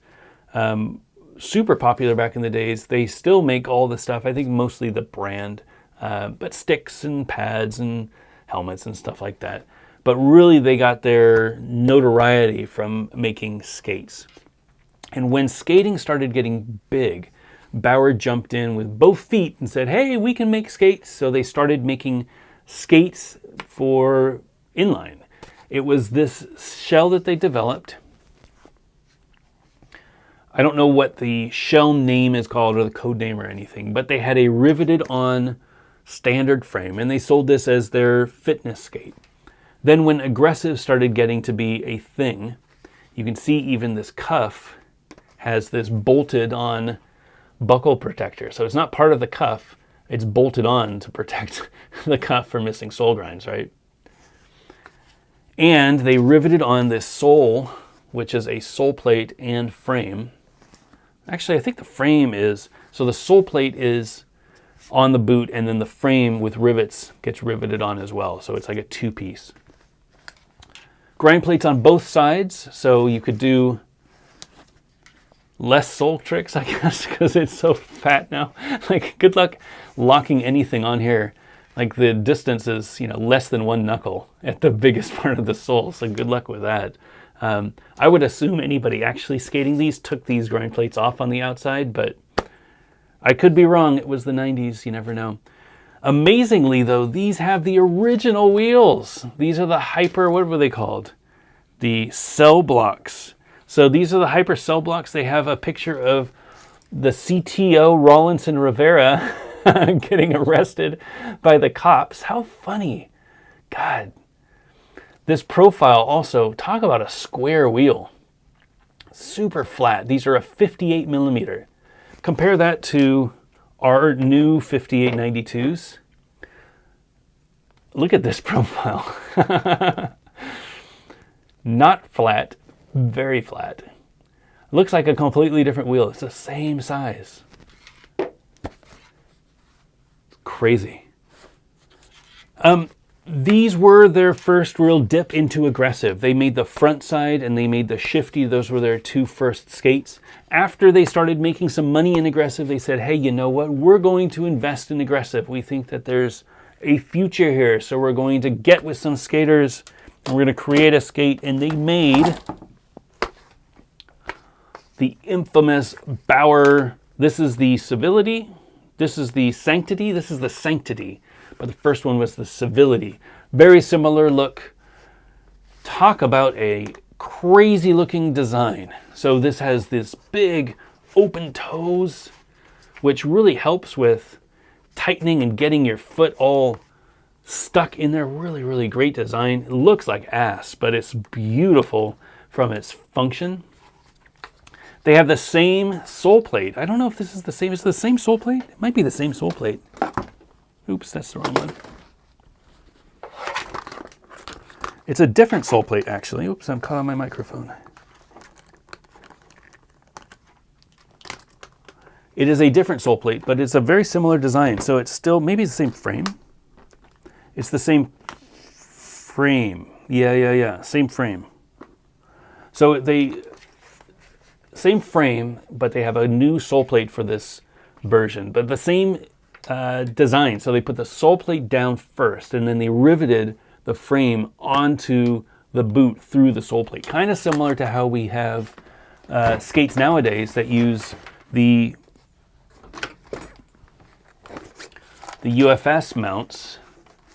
You put the sole plate on the UFS, and then you put the frame on top, and you use the two bolts, the UFS bolts, to sandwich in this sole plate. Same deal here. This sole plate isn't attached to anything, it's just floating there, but these rivets go through the frame, through the sole plate into the boot. These were around for a whole 2 years. They had 3 different models. They had the Civility, they had the Sanctity, and they had something else that I can't remember. They had a few more that they were working on, and they never made the light of day because skating kind of died. These were probably the beginning of the 2000s. It was a very ambitious project. This was a vert skate, so this was, oh, they have the same 58s, same mold maybe, similar.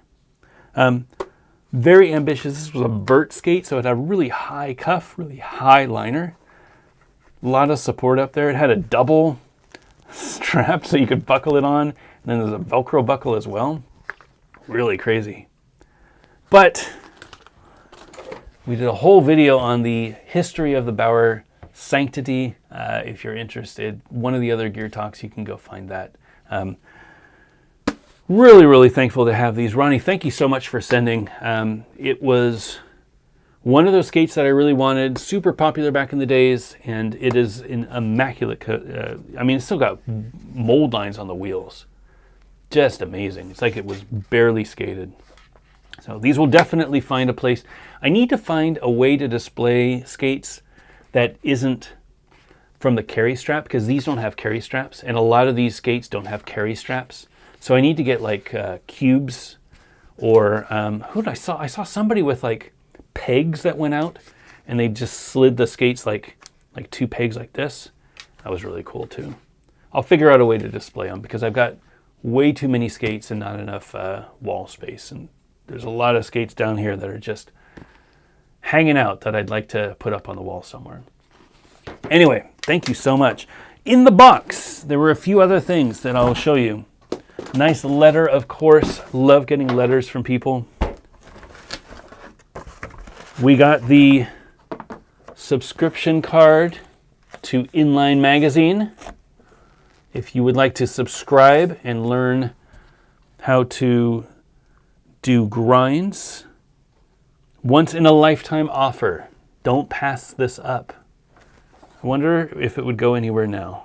In Mount Morris, Illinois. There's also this book about Bauer. Very similar, I think, to the Mesmer one. Oh, it even has instructional. Look at this. Where to begin. Talking about edging. Look at this. How amazing is this? I'm going to have to scan this in. Technique and form. Whoa, the breakdown of the skate. This is what it all looks like. So cool. This is amazing.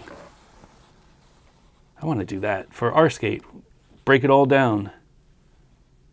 Yeah, talking about all of the different skates. Look at this. They explain bearings. This is a crazy instructional pamphlet. Definitely. This is I mean, this is worth everything right here. A few more postcards. The guarantee that it won't fall apart on you. And that might be it. Extra axles in case you want. Super cool. Ronnie, thank you so much. This book is incredible. I'm going to have to read through it and, yeah, scan it in. Oh, they even talk about different brakes, different designs for frames. Beautiful. All right. Let's finish up some questions. So again, if you have any questions, please put Back to Bleeding in your comment if you're watching on the live stream. If you're watching in the future, I hope everything's okay. But if you are watching in the future, leave a comment in the video. I always read the comments. I will get back to you if you've got a question or if you just want to say something. I'll definitely get the message that way. Take a little bit of water. We're going on an hour and a half now, so perfect timing. Wrap up with a few more questions, and then we'll get out of here.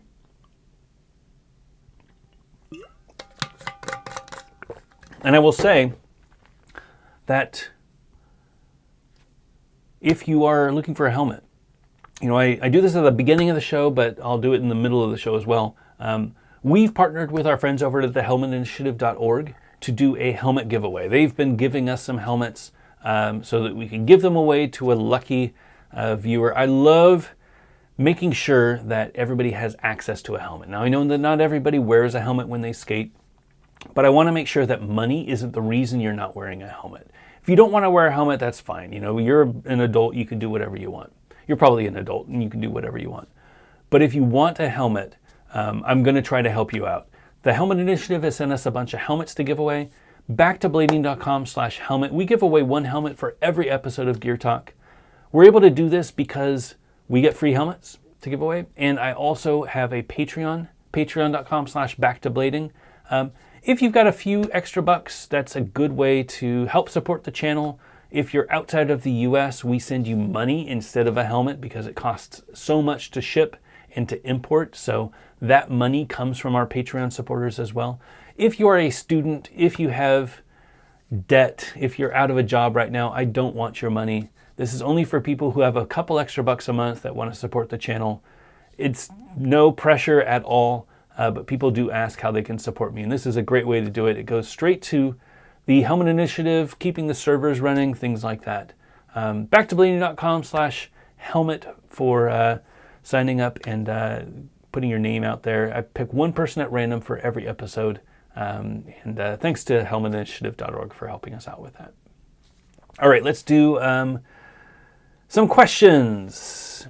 Epic work. Do you eat the chickens when they get old and die?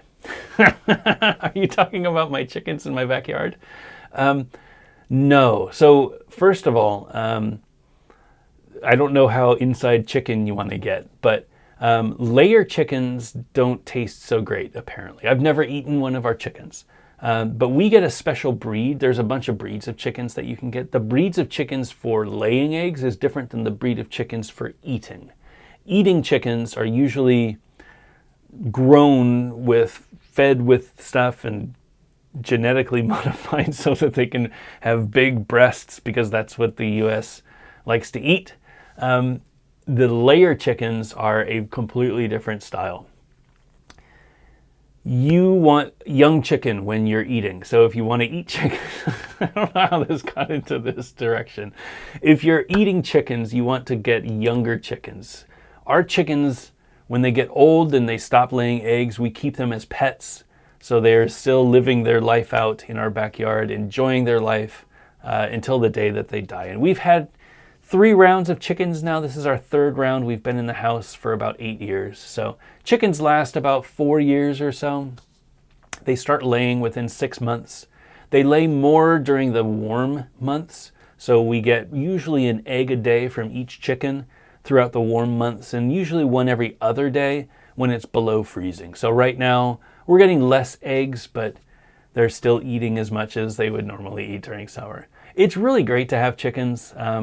Our dogs love chasing the chickens, and unfortunately our puppy loves to pin them down and just go to town, and that scares me and my kids, so I try to leash the dog whenever the chickens are out. But yes, having chickens is a lot of fun.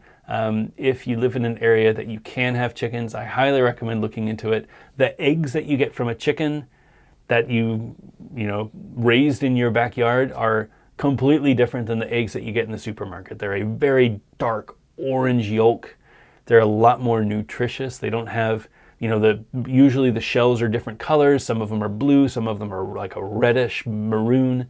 Really, really cool. And with kids, it's amazing to be able to show them this is where your food came from. We have nice garden areas that we do lettuce, we do peas, we do tomatoes and things like that. And then having chickens that lay eggs, they can get the eggs, and then we'll go inside and we'll cook the eggs, or we'll put them in pancakes or something like that. So it's a really, really great thing. I encourage people to go and be chicken people, but don't eat your chickens. West, any chance you might provide a tracing of the inside on a 1 centimeter grid so people can check shape width compared to their feet when your boot comes out? Always wish companies did this. Yes! That is an idea that we came up with a long time ago. That definitely, I'm sure I'm not the only one, but it needs to happen. So we will have a outline that you'll be able to see with our liner where your foot fits, and with our shell where your foot fits. It's important to me that, a couple things. First of all, it's important to me that the sizing fits the person properly. We're not going to be able to fit every foot. We're only doing 4 shell breaks for 8 sizes, 1 for every 2 sizes. So you might not fit the shell perfectly. There's no way that I can do all 8 shell sizes. Rollerblade does, but I don't know of any other skate company now that has a shell break for each size. I hope that it will fit your feet. And the only way to really know, other than going to a skate shop, is to give you an outline so that you can put your foot in there. So we will have an outline of the inside of the shell, and we will have an outline of the inside of the shell with our liner. So our liner is going to be a standard 3 millimeter thick, 4 millimeter thick. We're still deciding on that, but it'll be the same width around. So you'll be able to measure, okay, my foot is here, push it out a little bit, and that's where the shell is going to be.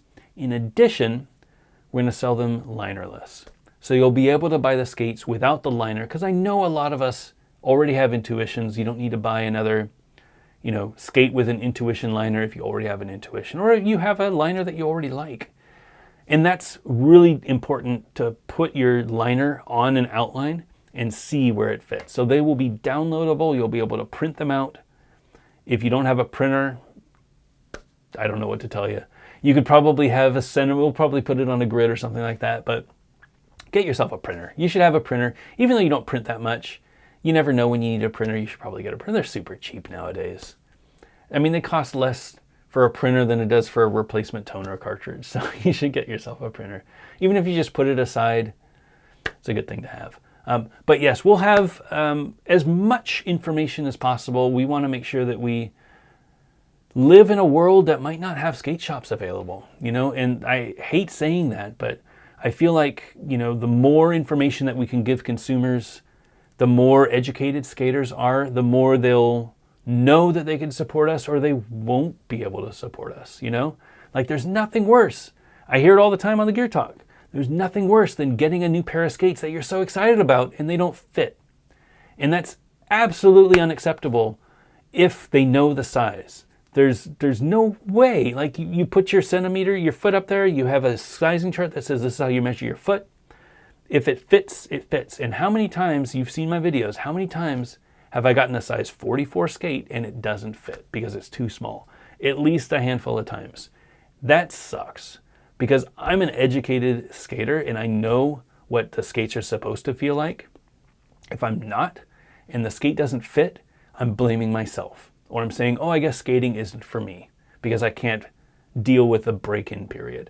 You shouldn't have to break in your liners. They should feel better as you skate them, but they shouldn't hurt when you start skating them. There's no room for pain when you start skating. That I don't buy that one bit. We're way past that. We should have figured that out a long time ago. If it hurts when you put your foot in there, those are the wrong size skates. And we need to be able to figure that out before you buy them. So yeah, doing as much as we can to help with sizing, help with figuring out what you need and if the skates are right for you. We've got a few other tricks up our sleeves that are going to help with sizing as well, but definitely look for more. We'll probably start leaking some of that stuff in March. Thanks for the question though. Really, really smart, and I'm glad other people are thinking that way. Tree. Nickelodeon Guts or Legends of the Hidden Temple. You know, I've got to be honest, I am older than you. And I never watched either of those shows. My challenge shows were American Gladiator and Double Dare, and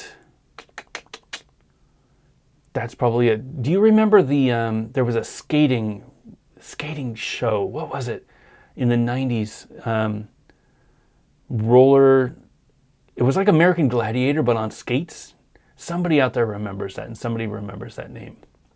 They had like Chris Morris or Chris Mitchell and all the Chris's. They had all of Team Rollerblade basically were on this, and it was like American Gladiator, but they were on skates. It was God, I can't remember what it was called, but yeah, I remember watching that. That was again after my time.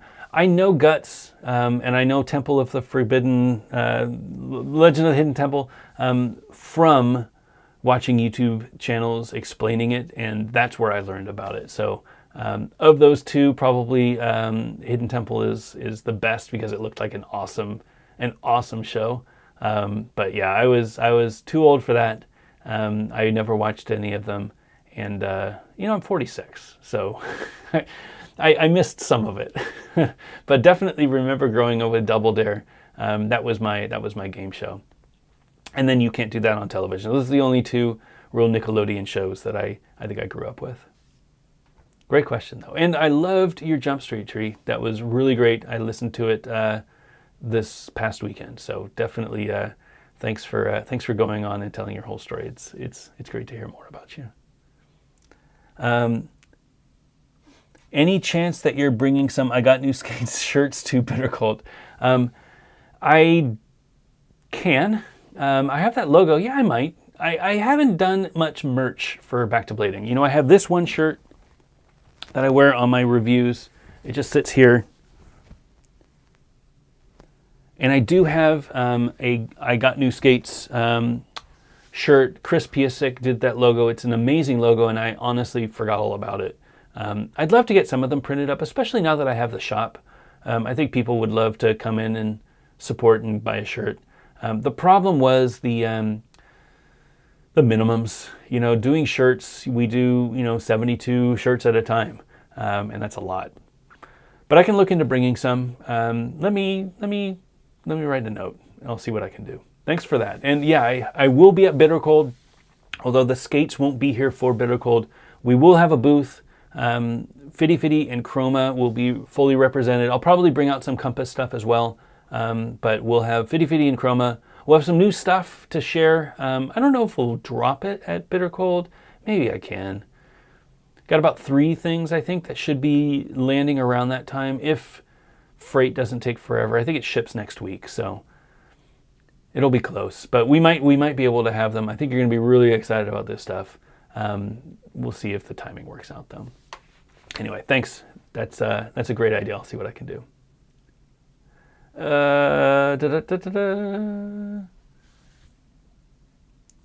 Oh, so many good questions tonight.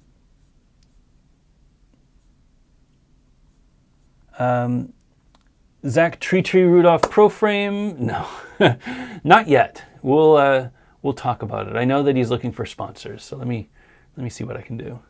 Wheelwell Picture. I've been keeping an eye on your Insta for months. Wheel wall. Oh, the wheel wall. Oh, yes. Wheel and frame wall. I need to do that. I'll put it on the story Friday. I won't be here tomorrow, but I'll put it on the story Friday. All right, scrolling. Daniel Roberts, why did so many skates settle on the hard plastic boot design? Is it an influence from ski boots? Good question. I think that the hard plastic shell is the way that a skate should be. We need support up there, and a soft boot doesn't cut it. You do see some skates that do a really good job with a soft boot, carbon boots like the Adapt or like the Seba or like the USD Carbon. They all do or the Faction, they all do a carbon base and then the soft boot up top. But if you don't have carbon, I feel like it can be a little flimsy.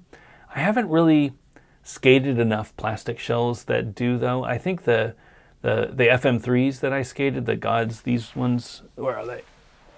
These Gods FM3s. They are a plastic on the inside, soft boot on the top. They felt good, but my problem with these was the padding was too thick for me. And then the only other one that I can skate is the Rems, and the Rems are just real heavy tanks that I wasn't really interested in skating. So maybe this design will work. Why did people switch to plastic? Probably because it's cheaper. Although, if you look at these super cheap, these are the Fusions. These are Power Slide Fusions. I think these were $160 complete with these wheels and a 4x90 frame. And this is just that standard soft boot up top with a hard shell on the bottom. You see that with like the Zetra blades. The same soft boot with the hard heel and the hard cuff. Very similar style. It's a great question, though. All skates started to look like this, and that's the cheapest way to make a skate, I think. Production, though, I think that might cost a little bit more than doing the plastic shell. I'm not sure. It's a good question. My gut would be support, that a plastic shell would be more supportive, and that's why most people went with a plastic shell. And I'll bet K2 had a patent, knowing K2, and they said, nuh-uh, nobody else gets to do it. And that's why we're seeing a big influx of soft boots now, because their patent probably expired. Knowing K2, that's the way it is. Zach, I sent you an email reminding you about my helmet. I got the email. The problem with the email is my back to blading email is in a different queue than my balance distribution and Fitty Fitty email. So I only check that email when I'm at home. And I need to remember to print out the email. The helmet is still sitting here. I need to remember to print out the email and bring it in so that I can actually ship it. I apologize. I'm really bad about email. I have a pretty good system dialed in for getting things that come in through orders or customer support, but for whatever reason, the back to blading stuff gets a little confusing, especially if I've taken a little bit of time. You're not a bother. It's just me trying to keep up with everything that I've got going on. So I apologize. I still have the email. I actually saw it today when I got home. So I will definitely print it out and then bring it in with me next time I'm here at the office. Epic Work, are those Gods behind you hard shell around the toe or are they soft? I'm thinking about getting those. Do they run true to size? These ones, I think you're talking about. They are thick leather up front. There's a little bit of a hard toe, but I don't know how far it goes. I want to say the plastic goes up to here. They are a carbon free. So if you've seen the new Frankie FM4s or any of the carbon frees like the Bernals, they are a carbon free. They're just made by the Gods brand. I want to say that the plastic goes here, around the toe. I think that's the way that it looks. And then it's just a wrap around it. The negative to that, of course, is if you're skating a skin skate and you fall down and you scrape up the skin, you're kind of out of luck because this gets damaged pretty quickly. This one's pretty good shape, my right foot. My left foot, I think I started damaging the toe. And I only had them for, a month. But I fall a lot. So if you fall a lot, you're going to destroy these skates. If you're a really good skater or you just don't fall very much, you'll probably just fine. I liked the skates. They didn't fit me super well, but I skated pretty well in them, I think. Mr. Darren25, hey, how are you? If you could bring back 3 aggressive brands, what would they be? Aggressive brands. So I miss clothing companies. I would bring back England. I would bring back Rise Above. And I would probably bring back 4x4, even though it was a wheel company. I think their clothing was really good. It really hit the mark. We've kind of got that with Mesmer. I think Mesmer does a pretty good job with that style. So maybe not 4x4. 976, England, and Rise Above. I think those are the 3 clothing companies. All right, are we done? I think that's it. Oh, stubs. The bones on the insides of my ankle are large enough to suffer in a sway with a crown liner. How might I... Are large enough to suffer in a sway with my crown liner. How might I fare in your skate? I mean, loaded question, hard to say. I will say that our testing has been on the more generous on the width and the height. So we opened up the toe box a lot, this area, because we found that this was too tight. So we made it taller so that there is a little bit more room on the inside. We also made it a little bit wider so that it wouldn't pinch on the sides. And we opened this area up so it wouldn't pinch on the top of your foot. I feel like our skate's going to have a little bit more room on the inside because that's something that most skates don't address. Most skates are fairly narrow. Not as narrow as like a Majestic 12, but that's a fairly good baseline. We're going to go a little bit wider, not as wide as like a Genesis, a little bit wider though, and hopefully be able to make a skate that fits more people because there's nothing worse than giving somebody a skate and then it just doesn't fit their foot. I don't know about with a crown liner. I mean, it all depends on the size.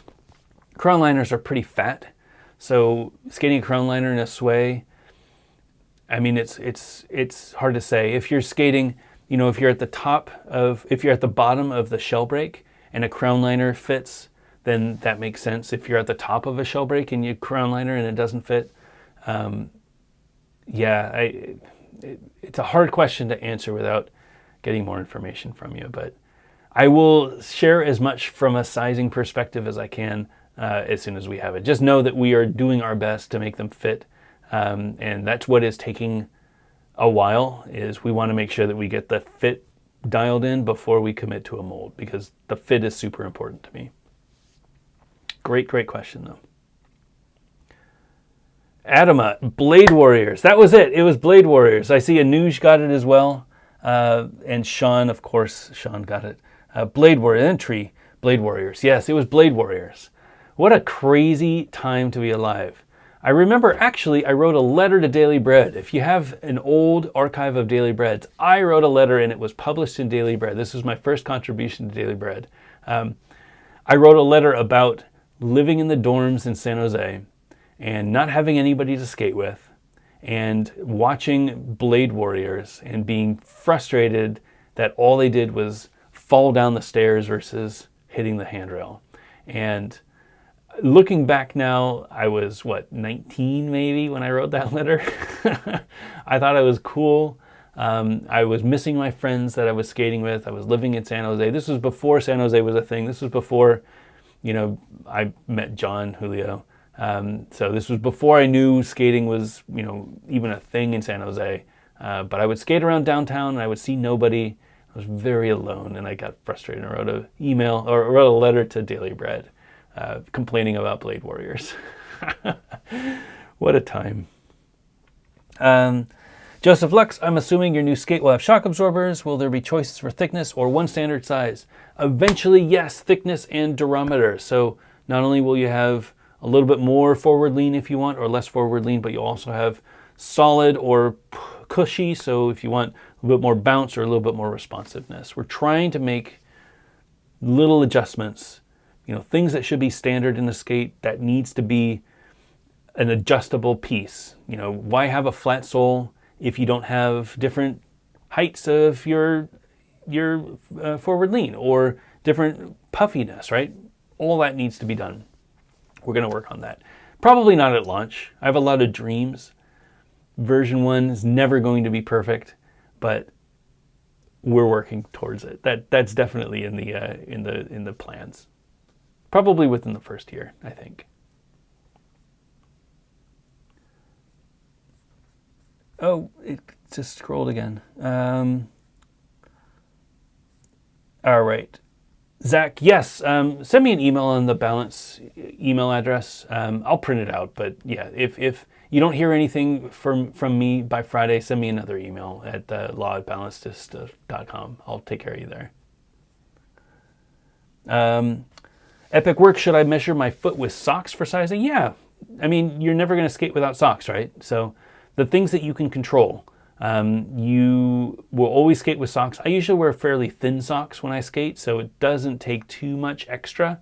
But, you're always going to skate with socks, so make sure that you always measure with socks. Just like weighing frames. Don't weigh a frame if you want to see how heavy a frame is. Don't weigh a frame without axles, because that number doesn't count. Like, you're always going to need axles. So a frame isn't, axles, frame spacers, frame bolts. Like, those all should be part of the weight of the frame, in my opinion. Yes, measure with your socks on, please.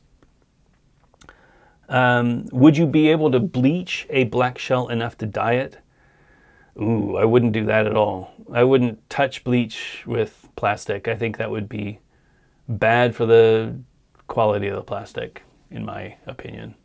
I am not a chemist, though. All right, I think we are good. Right at 2 hours, perfect timing. Thank you all so much for tuning in. And if you didn't watch, the first half, I broke down a little bit about, the future of Back to Blading and the future of what I'm doing. Making some changes for 2023. I encourage you to re-watch in the beginning. If you aren't already, subscribe to the channel. There's going to be less consistent content and more quality content. I want to really focus on mental health this year, making sure that I have enough hours in the day, especially with this skate coming. I don't want to burn out. And I want to make sure that when I publish something, it is high quality, instead of just trying to produce content. I want to make sure that the content is quality. I would do the same for a wheel or a frame. Why would I, half-ass it for a video? So, hope everybody out there is doing good. And, you take this opportunity, beginning of the year, it's always a good time for reflection on what happened last year. I had a really great couple weeks off where I was able to think about things and try to figure out what I want to do in life, and start doing that this year. And I'm, again, a big proponent of yearly themes versus yearly resolutions. I think that a resolution is a thing that you're trying to attain, a goal, something measurable, whereas a theme is a shift in mindset. So for me, my year is the theme of health, and I want to make sure that every decision I make, I put health as a priority. So that's mental health, spending more time with my family, spending more time skating, and physical health, spending time eating right, making sure that I get enough sleep, and I do some exercise. It's important that you take care of your body. It's important that you take care of your health. And yeah, we're a great community. I think there's nothing better than blading. You can go out to a skate park and hang out with any blader and your instant friends. You might not get along. They might be crazy QAnon, but, for that quick session, that hour session, at least you're out there having a good time skating. That's something unique to skating that I think no other sport has, no other hobby has. It's really, really great. So I encourage you to get out. I'm going to get to as many events this year as I can. I hope to see you at events. I will be at Bitter Cold. That's probably the first one. It's in the end of February. If I've never met you or if we haven't talked in a long time, please don't feel weird about coming up and saying, hey, I love meeting people. I might put a mask on because I remember hearing a lot of horror stories about blading cup and COVID. I don't know how bad it's going to be at an indoor skate park in February, but we'll see how the numbers are. We will see, but don't feel weird about wearing a mask around me. I'll probably wear a mask too, but definitely feel like you can come up and say, hey, I love meeting people. And yeah, I want to hear your story. I want to see your setup. I want to see what you got going on and yeah, get to know you a little bit. So anyway, hope you're having a great week. Good luck this year. Stick to your theme. Do your best with whatever challenges you're trying to face. And yeah, hope to do this again in 2 weeks. And Gear Talk won't change. I'm going to do Gear Talk every other week. So that's the goal. Hope you're doing good. I will see you in 2 weeks.